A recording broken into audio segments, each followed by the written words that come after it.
So in the past, I've done some work with Big Brother, Big Sister, and whatever. That being said, the most common story I tend to hear from conflicted youth is that they're raised in a single-family home, usually with a mom. Dad is either not in the picture, an alcoholic, whatever.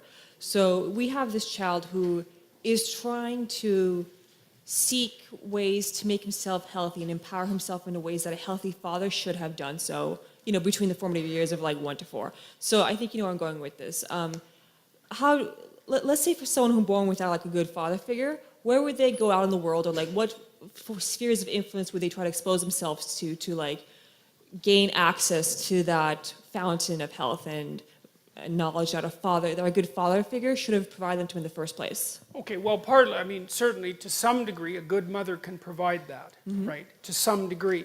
Although it's hard for one person to be everything. Right. And I think one of the conundrums that face women, and this is a tough one, and this is why I think women are higher in trait agreeableness and higher in trait negative emotion, is that, the primary problem that a woman has with an infant is why not throw it out a window? Because it's very annoying, right? I mean, it's there all the time. It's constant demand. It's absolutely constant demand, tremendous dependency. And so a woman has to be tilted towards mercy. That's how it looks to me. Right. And especially it's so important during especially the first year when children are so unbelievably vulnerable. And so I think it's very difficult for women to be merciful like that and to make the shift to encouraging disciplinarian. I think that's a very difficult thing for people to do simultaneously. Although, people, I'm not saying that women are always only merciful and men are always only encouraging disciplinarians, but things do sort themselves out to some degree like that. And I think also the biochemical transformations that accompany pregnancy and childbirth and lactation also tilt a mother towards that as well. Because she has to really love that little thing, right? It's number one, no matter what it demands. And then telling it what to do and making sure it's behaving properly, that's a whole different issue. Now, but the kids who lack fathers, I mean, first of all, they can find that to some degree in their friends. Okay. And that's often what fatherless boys do in particular. They go into gangs. And they generate the missing masculinity in the gang. Well, that's not so good because, like, what the hell do they know? Yeah. They don't know anything, right? They're just stupid kids, and they're like 15 years old, and their testosterone is pumping, and they're trying to get the hell away from their mother, which is what they're supposed to do.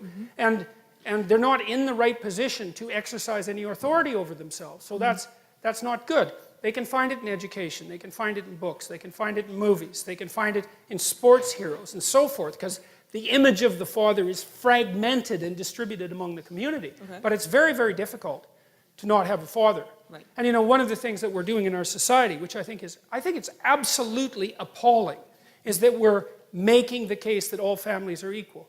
It's like, sorry, no, wrong. And there's no empirical data supporting that proposition, by the way. It's much better for kids to have 2 parents. Okay. Now, who those parents are, that's a whole different issue. But. Okay, and if I could just add one more thing.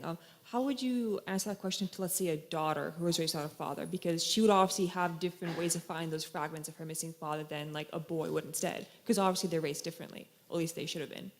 Well, I think it's the same issue, I mean, I think that another danger that emerges, and this is Freud's, of course, famous observation, is that if there's mom and child, or father and child, that relationship can get a little closer than it should.